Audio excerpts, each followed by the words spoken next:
प्यारे बच्चों, जैसा कि आप जानते ही हैं, हम अपने 12वें पाठ फैसला के व्याकरण से संबंधित जो प्रश्न हैं, अभ्यास प्रश्न भाषा से के अंतर्गत जो आते हैं, उसे कल कर रहे थे और हमने इसका पहला प्रश्न कर लिया।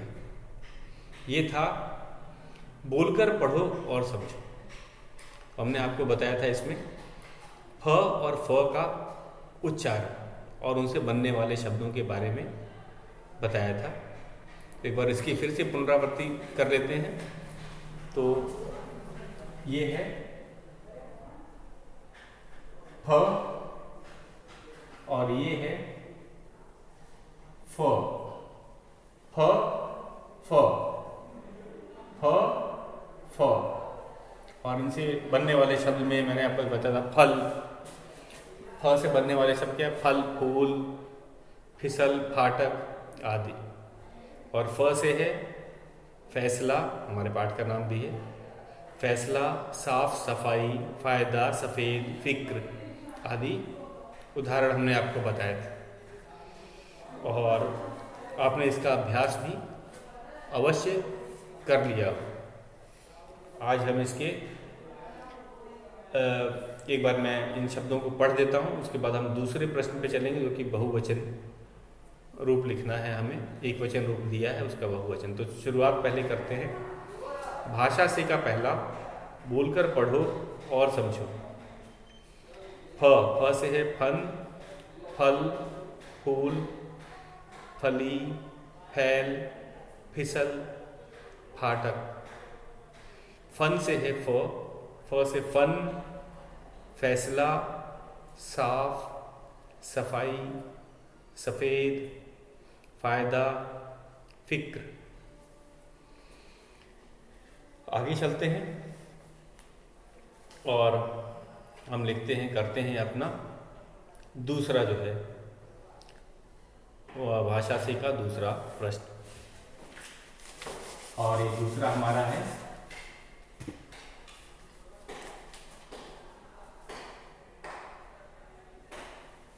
बहुवचन लिखो।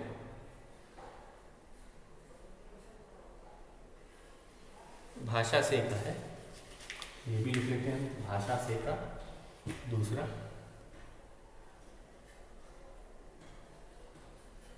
भाषा से का दूसरा प्रश्न है बहुवचन लिखो।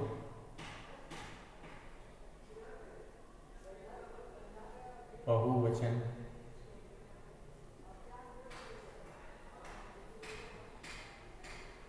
लिखो।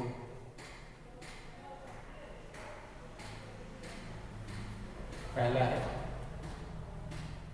खिड़की,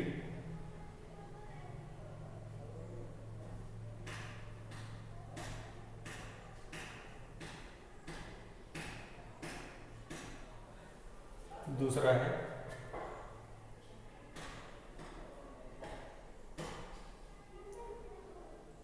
झोपड़ी,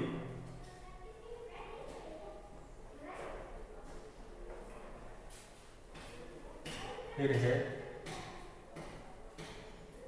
लकड़ी। एक वचन है, हमें इनका बहुवचन करना है। चाबी एक वचन है। सहेली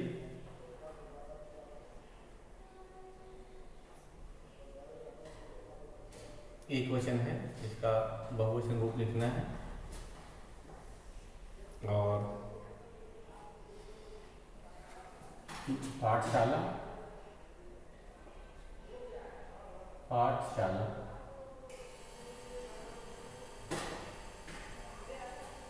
अगला है हमारा माता,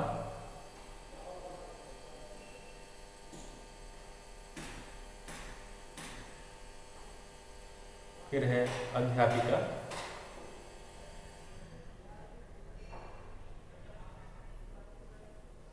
अध्यापिका,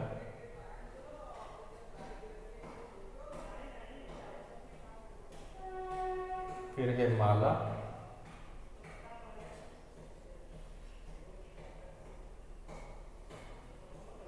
फिर है शाखा।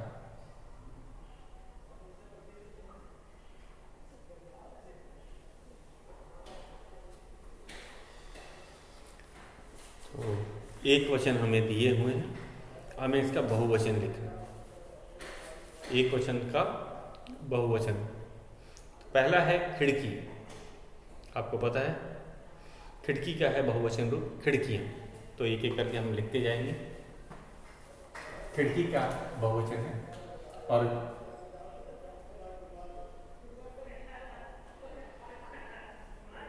खिड़कियाँ, क पे जो मात्रा है वो छोटी ई की हो जाएगी, खिड़कियाँ। दूसरा है झोपड़ी, झोपड़ी का क्या हो जाएगा, झोपड़ियाँ।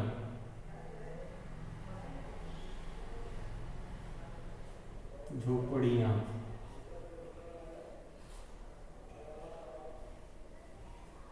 लकड़ी, लकड़ियाँ।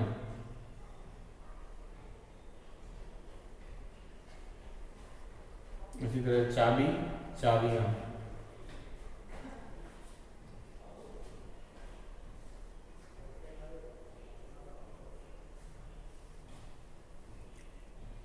सहेली, सहेलियाँ।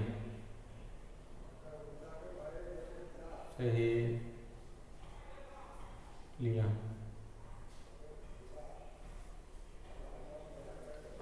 पाठशाला,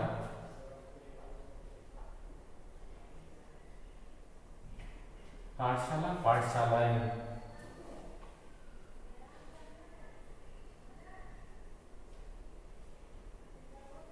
उसी तरह माता, माताएं।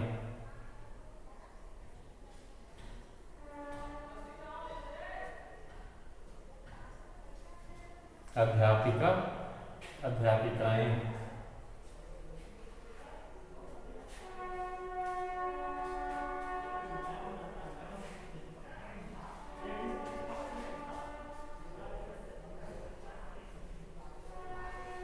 उसके बाद है माला, मालाएं।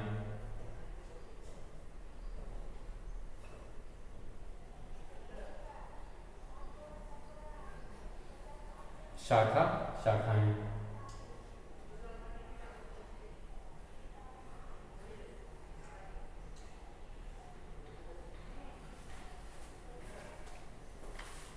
तो हमें जो दिए गए एक वचन शब्द थे, हमने उनके बहुवचन रूप लिखे हैं। एक बार इसे दोहरा लेंगे और इसे याद भी रखें।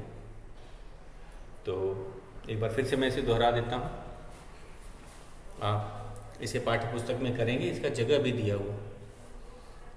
तो शुरुआत करते हैं पहले शब्द से। खिड़की एक वचन है, इसका बहुवचन रूप है खिड़कियाँ। झोपड़ी एक वचन, झोपड़ियाँ। लकड़ी, लकड़ियाँ। चाबी, चाबियाँ। सहेली, सहेलियाँ। एक इसमें एक नियम भी मैंने आपको बताया था, जब एक वचन स्त्रीलिंग शब्द होता है और उसका बहुवचन रूप करना होता है, तो हमने देखा है उसमें या लगा करके बहुवचन किया जाता है। तो और इसमें मात्रा जो बड़ी ई की मात्रा होती है अंतिम वर्ण पे, वो छोटी ई में बदल जाती है।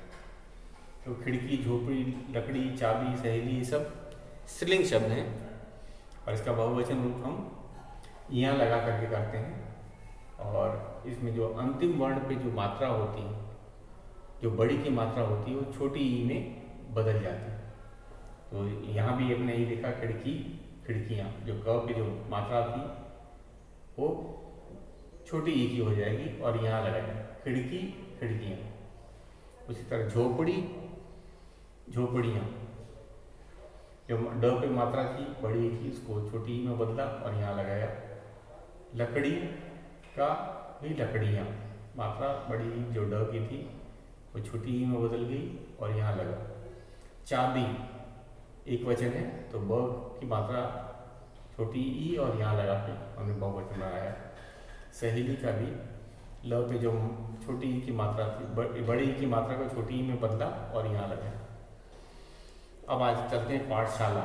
इसके अंदर हमने क्या किया, ए लगा करके ये बहुवचन बनता है। इसमें पाठशाला का पाठशालाएं, माता का माताएं, अध्यापिका अध्यापिकाएं, माला मालाएं, शाखा शाखाएं। तो ये था हमारा, इसे हमने एक वचन शब्दों के बहुवचन में बदला। अब नीचे लिखे शब्दों के मिलते जुलते अर्थ वाले पाठ से ही ढूंढ कर लिखो। तो इसके अंदर हमें अपना पाठ से ही समान अर्थी, मिलते जुलते अर्थ का मतलब क्या हो गया, पर्यायवाची बोल सकते हैं, समान अर्थी बोल सकते हैं। तो पहले इसको प्रश्न को लिख लेते हैं, फिर हम इसे करेंगे। मैं इसको मिटा देता हूँ।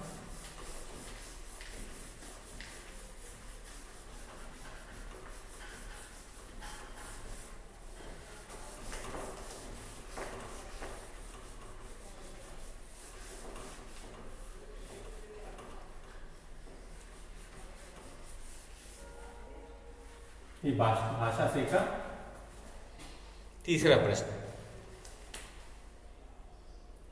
मैं लिख देता हूं इसको। नीचे लिखे शब्दों के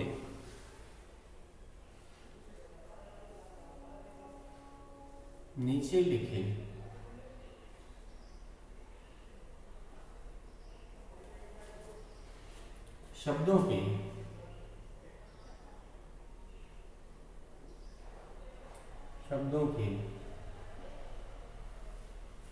मिलते जुलते अर्थ वाले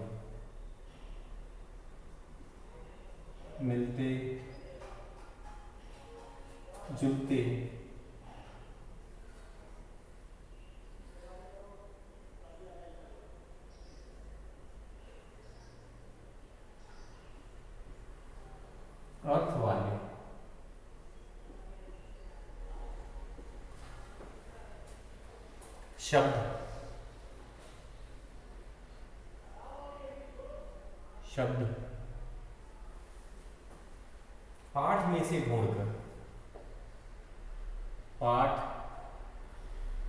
में से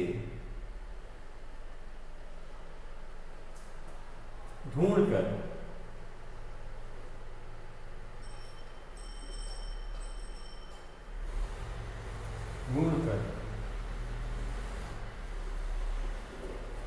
लिखो।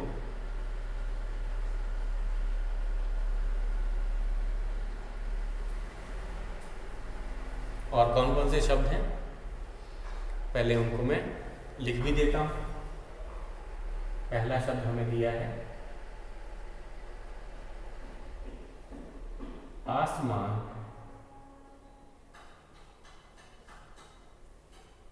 फिर स्कूल,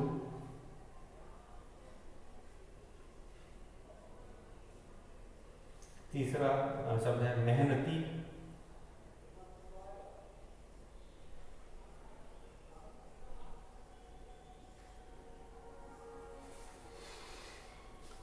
मेहनती के बाद है पास,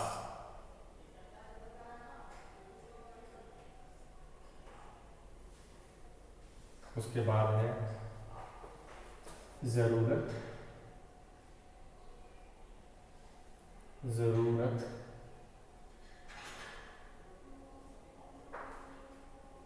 पीड़ा,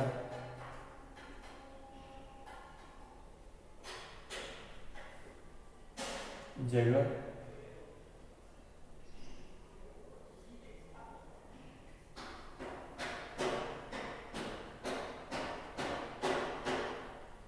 दुश्मन,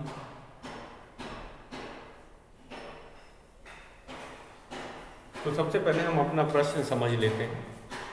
हमारा प्रश्न क्या कहता है? तीसरा जो प्रश्न है, नीचे लिखे शब्दों के मिलते जुलते अर्थ वाले शब्द पाठ से ढूंढ कर लिखो। तो ये मिलते जुलते अर्थ वाले शब्द कौन से होते हैं? हम कहेंगे मिलते जुलते वाले जो शब्द हैं वो समान अर्थी शब्द होते हैं। समान अर्थ वाले भी कह सकते हैं हम, इसे मिलते जुलते अर्थ वाले भी कह सकते हैं, या हम व्याकरण की दृष्टि से इन्हें पर्यायवाची भी शब्द कह सकते हैं। तो इनके तीनों नाम आपको पता होना चाहिए। मिलते जुलते अर्थ वाले शब्द, समानार्थी, समान अर्थ वाले शब्द को समानार्थी भी बोलते हैं, और पर्यायवाची शब्द। ये तीनों इस तरह से पूछा जा सकता है। तो हमें नाम भी याद होने चाहिए, चाहे मिलते जुलते अर्थ हों, चाहे समान अर्थी शब्द हों, चाहे पर्यायवाची शब्द हों, उनका अर्थ एक ही है। और हमें एक और चीज़ है कि जो शब्द लिखना है वो पाठ का ही होना चाहिए। तो किस पाठ का? हमारे पाठ 12 फैसला से ही वो शब्द चुने जाएंगे। वो पाठ 12 के ही होने चाहिए, फैसला पाठ से ही आने चाहिए। तो पहला है आसमान। तो हम अपने बच्चे अपने बुक के पेज पलटेंगे और मैं बता देता हूँ ये कहाँ आया है। आसमान को हम आकाश लिखेंगे। आकाश दिया है हमारा तीसरे वाक्य में। एक दिन राजन खेत से घर लौट रहा था, उसे आकाश में उठता धुआं दिखाई दिया। तो आसमान का हम क्या लिखेंगे? आकाश। और ये पाठ से ही आया है, मैंने आपको बता भी दिया। क्या बताया? आकाश लिखेंगे, आकाश। तो पाठ के शुरुआत में ही तीसरी पंक्ति में ही आया है। एक बार मैं फिर से पढ़ देता हूँ ताकि आपको ये समझ आ जाए कि तीसरा पंक्ति में दिया है, उसे आकाश में उठता धुआं दिखाई दिया। तो ये पाठ का ही शब्द हो गया स्कूल। स्कूल का क्या दिया है? स्कूल को पाठशाला भी कहते हैं। तो ये हमारे दूसरे पंक्ति में दिया है कि वह गांव की पाठशाला में पढ़ता था। पाठशाला, तो स्कूल की जगह हम क्या यहां लिखेंगे? पाठशाला।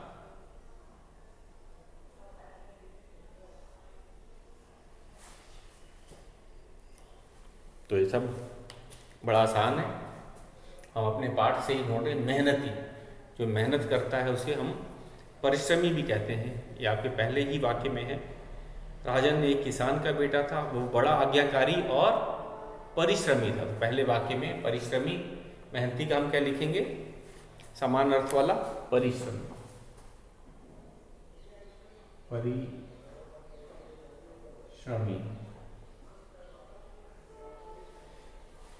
पास। पास का मतलब नजदीक दिया है क्या? तो नजदीक नहीं है। ये कहाँ पे है जरा देखा जाए।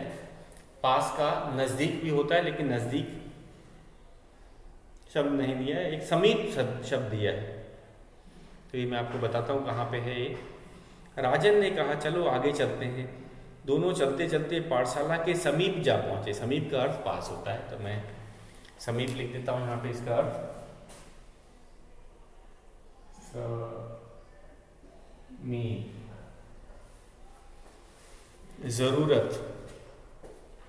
जरूरत की क्या है? आवश्यकता है। हमारे अंतिम पाठ के अंत में दिया है। सांप बोला अब इसकी कोई आवश्यकता नहीं। आवश्यकता का अर्थ होता है जरूरत। तो हम इधर आवश्यकता लिखेंगे। परिश्रमी, समीप, आवश्यकता। आवश्यकता।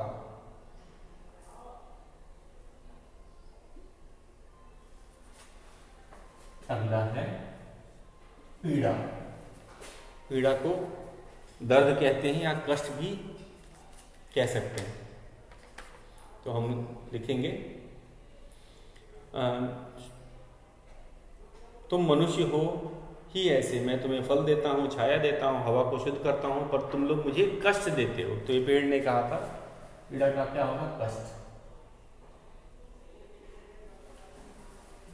उसी तरह हमारा अगला जो है वो है जगह का स्थान दिया हुआ है। जगह का है स्थान, या ढूंढिए। हमारे पाठ से दिए हैं। और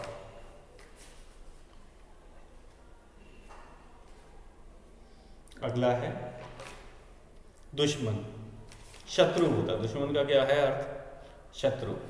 तो ये भी दे रखा है कि सांप ने कहा था तुम मनुष्य हमारे शत्रु हो। तो दुश्मन का शत्रु। तो बच्चों आप इसे पाठ से खुद ढूंढ के इसे अंडरलाइन करेंगे। तो ये आज का आपका गृह कार्य है। इन शब्दों को पाठ में से ढूंढेंगे और उन्हें रेखांकित करेंगे। आज के लिए बस इतना ही, शेष हम कल करेंगे।